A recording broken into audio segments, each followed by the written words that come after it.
Salut à tous. Les amis, je vous souhaite la bienvenue sur la chaîne PMU Classe. Je vous espère très bien portant. Ici ça va. Comme d'habitude on va songer à ceux qui luttent pour la santé, prompt rétablissement à vous. Les amis, on va faire le pronostic quintet de ce samedi. Une très belle réunion ce samedi à Vincennes avec un quintet plus réservé aux trotteurs d'âge sur les 2100 mètres de la grande piste. Ils sont 14 au départ. Chers amis parieurs, les chevaux favoris et plus ou moins incontournables du quintet du jour. Nous avions eu aussi les avis des entraîneurs, des jockeys, et des spécialistes du PMU pour vous. Donc les amis, prenez note, et faire votre choix à la fin de vidéo. Les détails de leur performance à suivre. En tête de notre sélection quintet le numéro 2. Aura notre préférence. Ce fils de Texas Charm aurait sans doute joué un premier rôle le 7 décembre s'il n'avait pas commis l'irréparable à l'intersection des pistes. Il possède le meilleur record sur ce parcours et trouve ici une belle occasion de se racheter. Candidat à la victoire. Plus d'informations sur son état actuel à l'entraînement avec François Lagadec, driver. Il s'explique. Dans le prix d'Hautefort, Hoche, 2, était toujours au commandement lorsqu'il m'a échappé à l'intersection des pistes. Il était tendu mais peut-être ne me suis-je pas suffisamment méfié. Pourtant, je le connais bien. Depuis, à l'entraînement, il n'a pas l'air mal. J'ai préféré attendre cet engagement qui ressemble à celui de la dernière fois. Comme ce n'est pas un grand débouleur, j'espère qu'il ne va pas se retrouver ligoté. Un numéro en dehors n'aurait pas été plus mal. Nous verrons bien. On enchaîne avec notre deuxième base solide du quintet de ce samedi. Numéro 12. Malgré un parcours difficile, ce Hongre de 10 ans a remarquablement tenu sa partie lors de sa dernière sortie, troisième, alors qu'il était déféré des 4 pieds pour la première fois. Également compétitif avec ses chaussures, il retrouve ici un parcours qu'il affectionne. Pour une place, on se renseigne davantage avec Alexandre de Jésus, entraîneur. Il s'explique. Furioso Flini, 12, a très bien couru la dernière fois. Il était déféré des 4 pieds et a usé pas mal de cornes dans cette configuration. Il reste sensible des pieds et je vais le laisser chausser ce samedi, mais avec des fers extrêmement légers, comme lors de sa sortie du 6 décembre. Sa forme est sûre et j'estime qu'il a une très belle carte à jouer en pareille société. Chers parieurs, la dernière minute du quintet de ce samedi. Numéro 7. Ce représentant de l'écurie de Damier, dont la casaque a brillé de 1000 feux en 2024, découvre ici un engagement en aura 445 du plafond, uniquement face à ses aînés. Il apprécie les parcours de vitesse et se présentera totalement déféré pour la 4e fois de sa carrière seulement. Gare à lui. Plus de précision avec Pierre-Yves Verva, driver. Il s'explique. Hello Paname, 7, évoluera sur sa distance de prédilection. Il a bien tenu sa partie ces derniers temps, sans être toujours chanceux, mais il faut lui cacher l'effort, une tactique qui comporte des risques. Il va falloir composer avec le numéro 7 mais, normalement, il démarre bien. C'est une belle course pour lui. Les amis, soyez sympas. Fais ce simple geste encouragement, ça nous donne la force dans la recherche.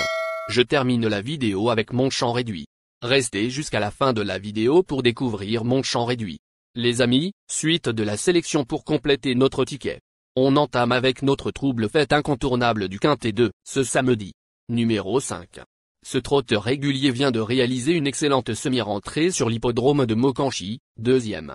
Il a déjà brillé sur des parcours de vitesse et s'entend parfaitement avec Johan Le Bourgeois. Tout semble réuni pour qu'il joue un bon rôle. Plus d'informations sur sa forme actuelle à l'entraînement avec Dominique Loqueneux, entraîneur. Il s'explique. À Mokanchy, Hardy, Kron, 5, effectuait une petite rentrée après avoir bénéficié d'un break. Il a bien tenu sa partie et a gagné en condition depuis. Je ne vous cache pas avoir axé sa préparation en vue de cet engagement favorable. La distance lui importe peu. Il a toute ma confiance. Nos 2 tocards incontournables du quintet de ce samedi. Premier tocard en forme. Numéro 8. Absent depuis sa disqualification dans le Grand Prix de la Toussaint, groupe 3, le 26 octobre à Mons, ce protégé de Barbara Guenet a pour habitude de bien courir frais. Il a déjà obtenu 6 podiums sur ce parcours, dont 2 victoires, et mérite une mention spéciale. On écoute Barbara Guenet, entraîneur. Il s'explique. Il ne faut pas tenir compte du dernier échec de Guerrier Castley, 8, à Mons. Avec son numéro en seconde ligne, tout s'est mal goupillé. À l'entraînement, il affiche une forme optimale. Il se plaît derrière l'Autostar et bénéficie d'un engagement favorable. Mathieu Abrivard étant sous le coup d'une mise à pied, il sera mené par David Omain, avec lequel il s'est déjà imposé. Je vous conseille vivement de le racheter. Deuxième tocard en forme. Numéro 6. Handicapé par le numéro 9 derrière la voiture lors de sa dernière sortie, cet attentiste a fourni un effort final prometteur pour décrocher la 5e place. Il adore ce parcours et bénéficie ici d'un engagement très favorable. À l'issue d'un parcours sur mesure, il peut viser l'arrivée. Plus de précision avec Éric Beauvais, entraîneur. Il s'explique. Desservi par son numéro 9 derrière l'Autostar dans le prix d'Hautefort, Guy a été repris en partant. Puis son partenaire l'a laissé glisser parmi les derniers dans la descente. Il a ensuite suivi dans le wagon de 3 dans la montée et a fort bien prolongé son effort en pleine piste, tout au long de la ligne droite. Il est un peu mieux loti samedi. Il a repris de la fraîcheur et j'ai préféré attendre cet engagement avec lui. Notre outsider séduisant du quintet de ce samedi. Numéro 9.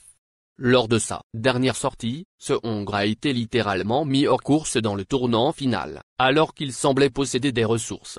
Performant pieds nus, il n'a cependant aucune référence sur les parcours de vitesse. Le retenir ou non est une affaire d'impression. Plus de précision avec Sylvain Roger, entraîneur. Il s'explique. Le mois dernier à Vincennes, Philou Delard, 9, a joué de malchance à l'entrée du dernier tournant où il a pris un mur, finissant par se mettre au galop. C'est dommage car il suivait librement à la corde et je pense qu'il aurait pu prendre une part active à l'arrivée.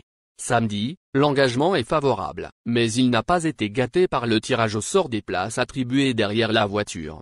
Il manque aussi d'expérience sur 2100 mètres. En prenant de l'âge, il a gagné en vitesse et j'ai hâte de suivre son comportement. En tout cas, il est au mieux et a toujours envie. Notre surprise évidente du quintet de ce samedi. Numéro 14. Absent depuis ses probants débuts autre montée le 17 octobre à Anguien, deuxième, ce fils de carreau effectuera ici une petite rentrée. Il apprécie les parcours de vitesse et se présentera pieds nus d'entrée de jeu. Avec un bon déroulement de course, il peut intégrer la combinaison gagnante. On écoute Alexandre de Jésus, entraîneur. Il s'explique. Certes, il s'agira d'une rentrée pour Galion, 14, mais il a très bien travaillé. J'ai donc pris la décision de le déférer des 4 pieds d'emblée. J'ajoute qu'il court généralement bien sur la fraîcheur. À l'image de Furioso Flini, il détient une chance sérieuse face à de tels. Il est important de noter que les paris hippiques comportent toujours un certain niveau de risque et ne garantissent pas les gains.